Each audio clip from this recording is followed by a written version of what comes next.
Pinakamatinding oil supply disruption sa kasaysayan. Ayon sa International Energy Agency, ang mga naiipit na kargang langis sa Strait of Hormuz at Persian Gulf dahil sa palitan ng atake ng Amerika, Israel at Iran doon. Yan ang sanhi ng pagsipa ng presyo ng langis sa buong mundo.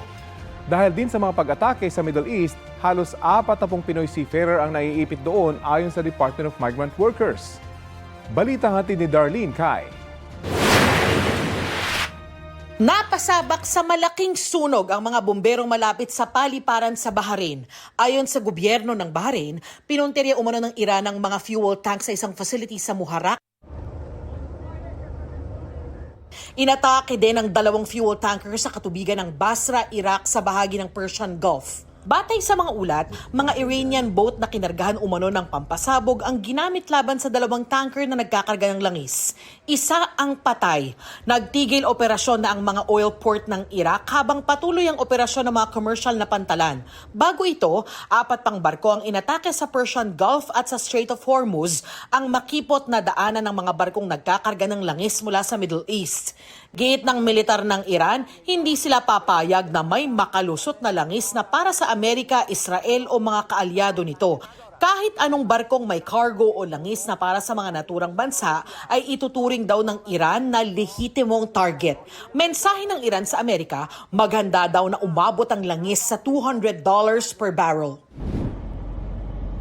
Batay pa sa mga ulat, pinatamaan din ang mga drone ng imbakan ng langis sa Salalah Port na nasa timog na bahagi ng Oman. May mga bumagsak ding drone sa Dubai. Sa Tel Aviv, Israel, muling in-intercept ang mga missile na galing umano sa Iran. Nagpaabot ng pakikiramay si Israeli President Isaac Herzog sa naulilang asawa ng Pilipinang nasawi sa isa sa mga pag-atake. Ayon sa Defense Minister ng Israel, palalawakin ang operasyon nila sa Lebanon kasunod ng pag-atake sa Israel ng Hezbollah na kaalyado ng Iran. Ayon sa International Energy Agency, nililikha ngayon ng kaguluhan sa Middle East ang pinakamalaking oil supply disruption sa kasaysayan. Dahil sa pagkakaharang sa Strait of Hormuz, inaasahang babagsak ng 8 million barrels kada araw ang global supply ngayong Marso, nakatumbas ng halos 8% ng kinokonsumong langis ng daigdig. Sa gitna ng pag-atake ng Iran sa mga barko sa Gulf region, muling tumaas ang presyo ng langis sa world market. Inaprobahan na ng member countries ng IEA ang paglalabas ng 400 million barrels ng reserbang langis para maibsan ang taas presyo. Ito raw ang pinakamalaking stock release na inaprobahan nila mula nang itayo ang IEA noong 1974. Ang Amerika maglalabas ng reserbang 172 million barrels bilang bahagi ng napagkasunduan sa IEA. Nagsabi ring maglalabas ng oil reserves ang Japan. Ayon sa DMW, may mga Pilipinong tripulante na kumpirmadong apektado ng mga pag-atake. 21 Pinoy seafarers ang sakay ng isang tinamaang barko, 17 naman ang sakay ng isa pa. 38 in all are safe and they're headed for safe port. And we are in touch with the manning agency and the ship owner in terms of bringing them to safer port and also other measures that will ensure their safety. Also reaching out to the families as instructed by the President in terms of assuring them of this good news, reassuring news. Sa ngayon, may 7,300 seafarers sa gitnang silangan ayon sa DMW. Binigyang din ni Kakdak na may right to refuse o karapatang tumanggi ang mga Pilipinong crew member na maglayag sa Persian Gulf, Strait of Hormuz at Gulf of Oman habang nagpapatuloy ang giyera sa rehiyon. Bahagi raw ng karapatang yan ang pagbibigay sa kanila ng 2 buwang sahod at libreng repatriation o pagpapauwi sa Pilipinas alinsunod sa napagkasunduan ng International Maritime Labor Stakeholders. Patuloy pa rin hinahanap ang Pinoy seafarer na nawala ng tamaan ng missile ang sinasakyan niyang tugboat sa Strait of Hormuz noong nakaraang linggo.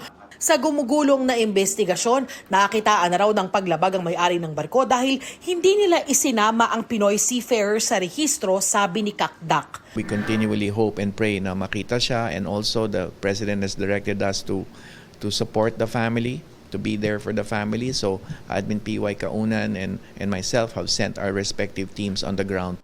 Darlene Kai, nagbabalita para sa GMA Integrated News. Kaugnay sa hakbang ng gobyerno sa mega oil price hike na masusundan pa raw sa susunod na linggo, usaping ayuda at iba pang issue. Makakapanayam natin si Palace Press Officer Yusek Claire Castro. Magandang umaga at welcome po ulit sa Balitang Hali. Yes, good afternoon Rafi. Good afternoon sa lahat ng mga kababayan natin na nanonood sa inyong programa. Opo, hanggang kailan po gagawin yung pamamahagi ng 5,000 cash aid? Ngayon pa lang po kasi humihirit na ng dagdag ayuda at taas pasahe naman yung transport sector. Ano pong reaction nyo rito? Well, according to DSWD, nadinig po natin sila nung sila ay nagkaroon po ng press briefing. Nung nakaraan po ay hanggat po sa kakayanin po at hanggat kinakailangan po, tutugunan po ang pangangailangan natin mga kababayan. May pondo naman po para rito. Yes, opo, sinabi po ngayon ni DSWD Secretary na maglalaan po ng 30 billion for this. At dahil certified as urgent na po yung emergency powers, bago mag-Holy Week, kaya ay may patutupad na yung pansamantalang suspension o bawas sa excise tax sa petroleum products? Siguro since meron na po talaga na binigay po ang Pangulo ng Certificate of Urgency, makakaasa po tayo sa ating Kongreso na mabilis po ito mapapa sa batas. At bukod po dun sa temporary suspension ng excise tax, posible bang ibasura na rin daw yung oil deregulation law at yung 12% VAT sa langis, gaya ng panawagan po ng mga transport groups? Tingnan po natin pero hindi pa po yan napag-uusapan. Pero ano pong open naman po ang pamahalaan doon sa mga iba pang measures para maibsan pa yung epekto nitong mataas na o mabilis sa pagtaas ng presyo ng langis? Sa ngayon po, Sir Rafi, hindi ko masasabi kung ano po ang nais ng gobyerno dahil hindi po talaga siya napag-uusapan at ayoko naman po pangunahan ng ating Pangulo. At daing po ng mga commuter, sila daw yung talo doon sa taas pasahe, lalo na't hindi naman doon tumataas yung sahod. Paano kaya ito tinitingnan ng Pangulo at ng economic managers? Actually, sa ganito mga pagkakataon na lahat naman tayo matatalo dito hanggat hindi pa natatapos ang sigalot dito sa Middle East. So talaga magtutulong-tulungan po tayo, whole of nation and whole of government approach po talaga ang kakailanganin natin. At lahat po tayo magtutulungan, hindi lang po ang gobyerno ang tutulong, kundi mga private sector, mga bawat kababayan po natin ay dapat talaga magtulungan dito.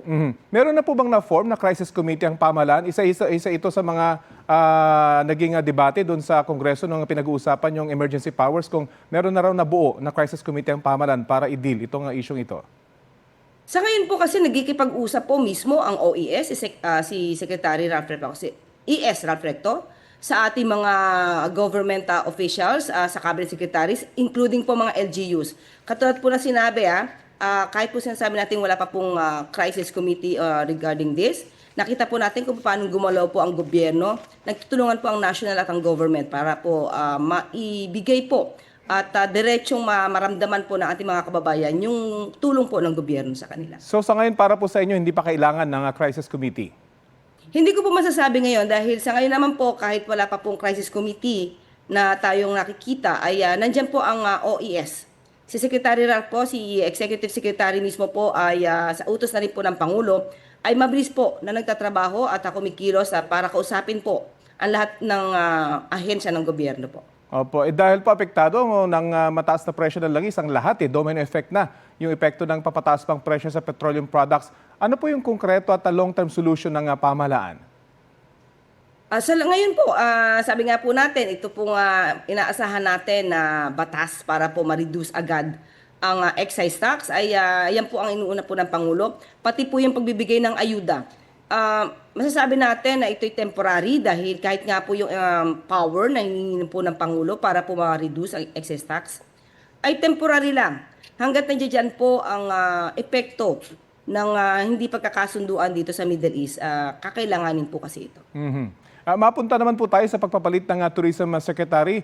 Personal na decision po ba ito ni Secretary Cristina Frasco o mismong Pangulo po yung nagpasya? Sila po ang nag-usap. At nalaman din po ni Secretary Frasco na mas makakatulong po siya sa posisyong ibibigay sa kanya ng Pangulo. May mga direktibo ba ang Pangulo na hindi nasunod yung DOTR sa kanyang pamumuno? Sa DOT? Wala po nabanggit patungkol po doon.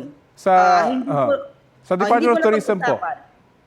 Hindi po napag-usapan ang patungkol sa kanyang performance, kundi nagpapasalamat po dahil malaki po ang naging ambag po ni Secretary Frasco sa pagiging DOT Secretary. At anong pangunahing direktiba naman po ng Pangulo kay Undersecretary Verna Buensoseco na tatayong OIC ng DOT? With all of this happening, yung gulo sa Middle East at yung epekto nito sa turismo sa Pilipinas? Of course, hindi po natin maiiwasan, makakaroon po talaga ng epekto kung anong nangyayari sa Middle East kahit saan pong sektor natin dito, including po tourism. At ang mandato lamang po ay gawin po kung ano yung dapat na gawin bilang isang acting secretary or OIC ng Department of Tourism. Hingi na rin po kami ng update tungkol sa ongoing repatriation ng mga Pinoy na naipit sa Middle East at iba pang tulong ng ating gobyerno sa kanila.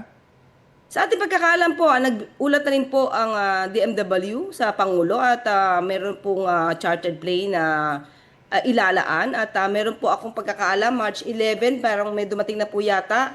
Pati meron din po yata darating na March 14. Patuloy po ang sa mga kababayan po natin na talaga pong willing na po na makabalik sa Pilipinas at kung kakayanin po na sila mailipad agad or maibalik sa Pilipinas, yan po naman ay gagawin ng gobyerno. Baka po may panawagan kayo sa mga kababayan nating nangangamba dito sa patuloy na pagtaas pa rin ng presyo ng langis. Kung may pondo ba tayo para sa mga ayuda, nasa inyo po pagkakataon para sila mismo ay makausap. Opo, ito pong nangyayari sa atin sa ngayon ay hindi po natin ito pinlano, hindi natin ito ginusto. Hindi po tayo yung direkta mismo na nagkakaroon ng or parte sa sigalot sa Middle East, pero indirectly maapektuhan tayo dahil sa supply ng fuel. So asahan po natin na talaga pong nagkaroon ng pagtaas ng presyo ng krudo, pero nandito po ang gobyerno para umalalay. At nakita po natin kung paano mabilis na kumilos ang mga ahensya po ng gobyerno, kasama po dito sa pangunguna na rin po ng Pangulo at ni ES Ralph Recto, para po lahat po ng tulong from the national ay maibaba po sa local at para maramdaman po mismo ng mga apektado na mga kababayan natin dito ang ayuda ng gobyerno. Hey, maraming salamat po sa oras na ibinahagi nyo sa Balitang Hali.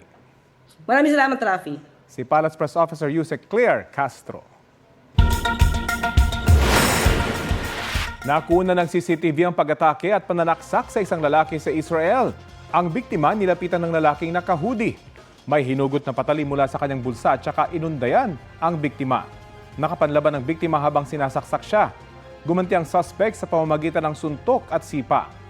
Patuloy na ginagamot sa ospital ang biktima. Naaresto na ang suspect at inaalam ang kanyang motibo sa krimen.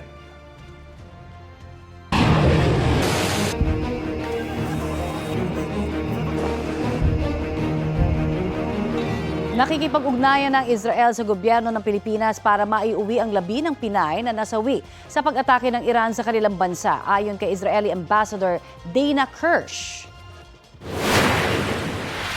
God willing, the remains will, and accompanied by Ernie, the husband of Marianne De Vera, will return very, very soon.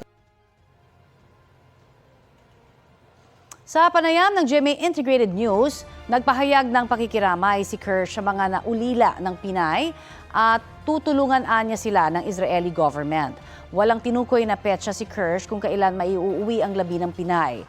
March 1 nang kumpirmahin ni Pangulong Bongbong Marcos na namatay ang Pinay habang tinutulungan ang kanyang alaga na makapunta sa bomb shelter sa Tel Aviv.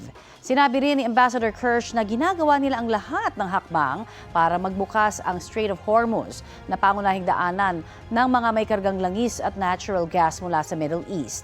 Tila may banta rin si Israeli Prime Minister Benjamin Netanyahu kay bagong Iranian Supreme Leader Mojtaba Khamenei at sa pinuno ng grupong Hezbollah na kaalyado ng Iran. Sabi kasi ni Netanyahu, hindi siya mag-i-issue ng life insurance policy sa dalawang leader.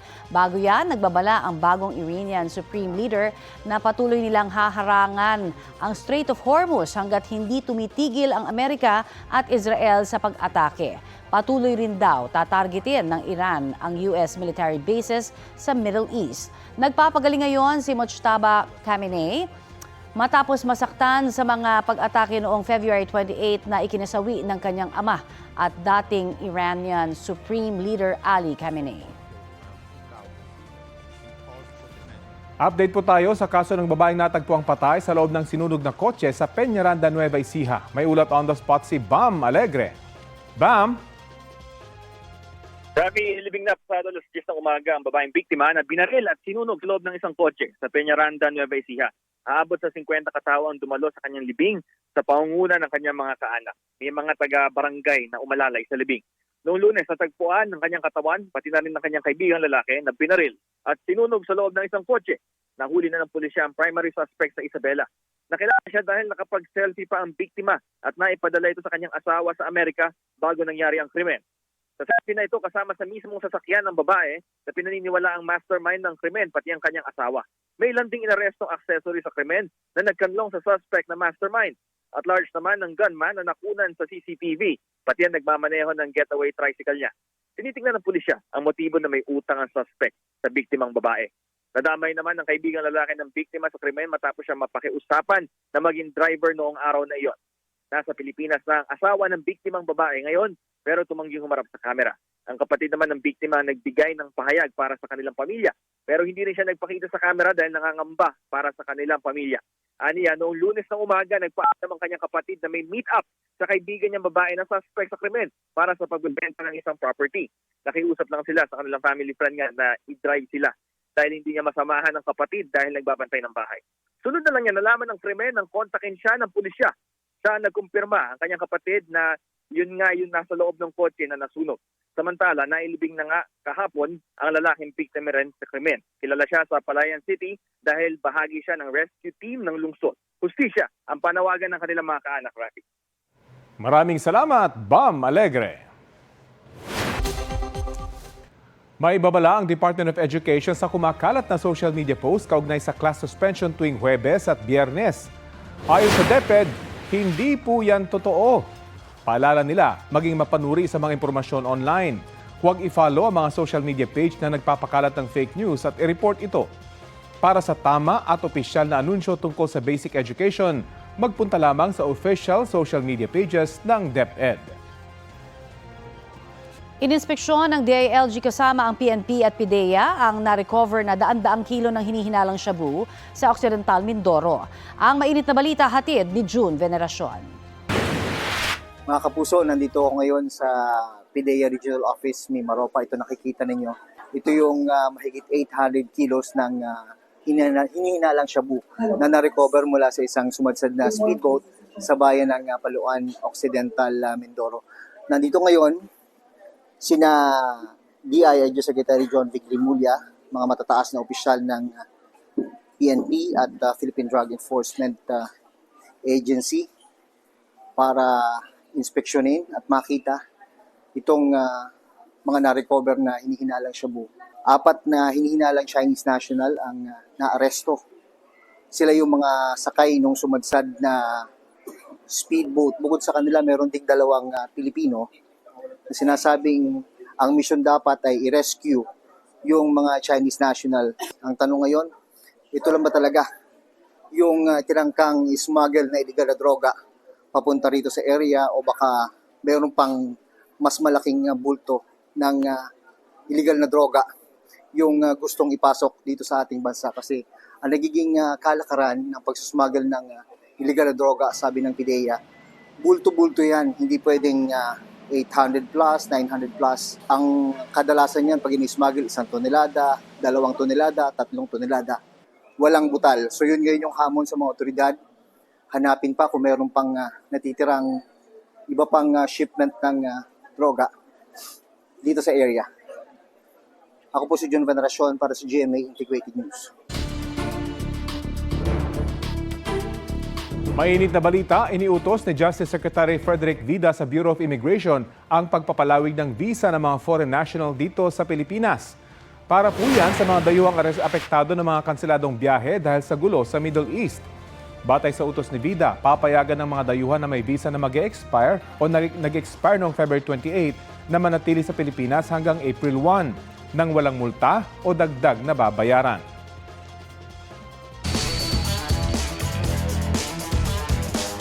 Seven feet na ang Arellano Chief Squad sa NCAA cheerleading competition.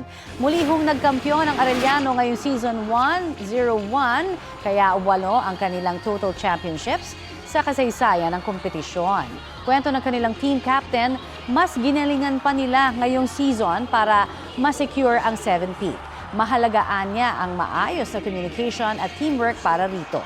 First runner-up naman ang Perpetual Altas per Pep Squad at kasunod po nila ang Letran Cheering Squad. Nag-perform din doon si sparkle artist at Veiled Cup Korea Grand Winner Arabel de la Cruz.